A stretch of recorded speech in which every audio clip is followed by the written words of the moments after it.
So, Matthew, I want to switch to you. I also talked about promises, lots of promises. And one way to extinguish the hype is to show success stories.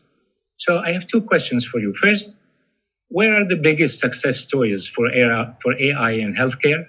And second, why do we see more success stories for AI outside of healthcare than inside? Well, I think there are the answer to your second question is easy. It's because there's been more money spent and there are more obvious applications, and healthcare is more complicated.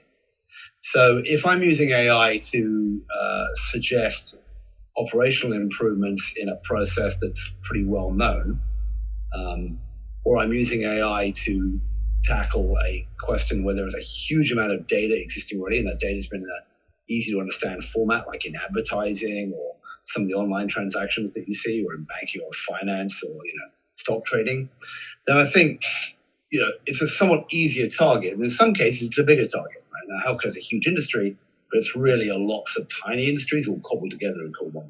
The next thing is that we are discovering stuff about health, medicine, and healthcare every day. I mean, Ali mentioned the 17-year problem of getting stuff from when it's defined as being the correct treatment into everyday practice takes 17 years.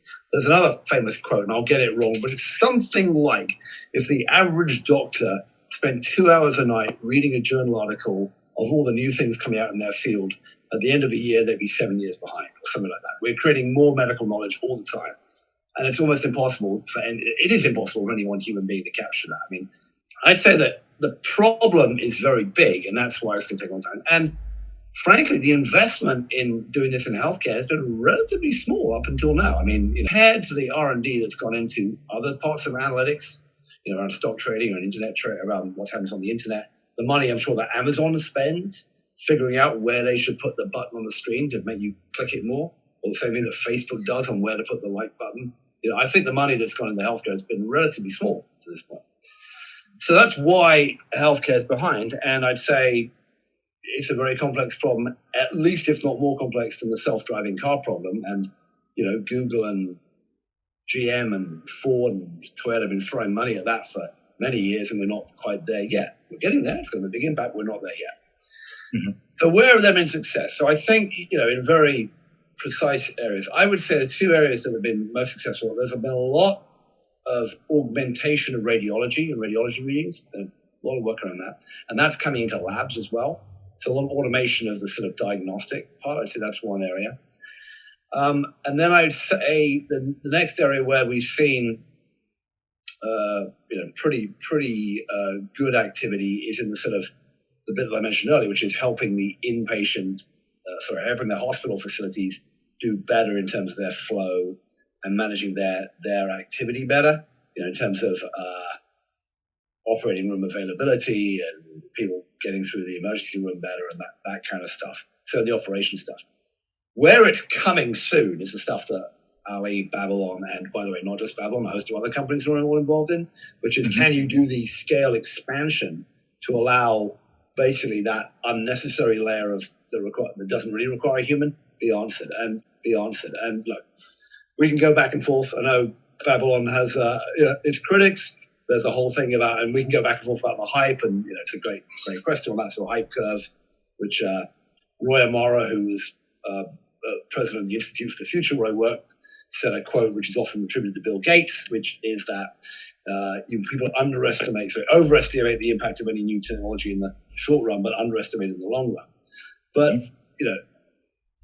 you can argue that yes, we should have got the press to be calmer about AI and diagnosis in the first place. Yes. The point is, we're close, and I don't know, it's going to be Babylon, Ada, Informatica, just some European examples, or the folks here from Boy Health, and what is going to be added into things like American Well and Teladoc and Livongo. As you put more and more effort into the data science intelligence of these companies, you're going to get a couple of things coming back. One is more accurate diagnosis, because the computer will have seen more stuff and will be able to be like in radiology is a very tight box, right? If there's a mark here or a mark there, it's probably, some kind of, it may be an early stage issue with with breast cancer or what have you. Primary care is all over the map. I've got a symptom, I can describe it in any number of ways. It could be any number of things. But the more you tell me, the better the computer's going to get. And well, you should ask Ali after this how much better Babylon is today than it was 2 years ago. But I bet a factor of 5, if not more, would be my guess without knowing anything about the data.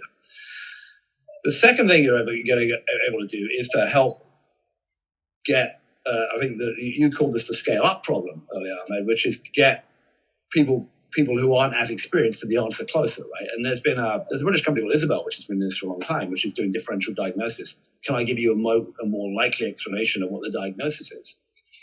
And you can see that the chart from that going forward is that, well, you can end up getting better and better diagnoses and explanations of how to treat people with access to the right care because you know more about it. You don't have the misdiagnosis problem, which is huge in healthcare. And you can allow this to be managed by progressively cheaper and cheaper people, making what the professionals, the doctors, who've been to medical school for 5 years and done surgery residency for years and all that stuff, having them really practice at the very top of their licenses.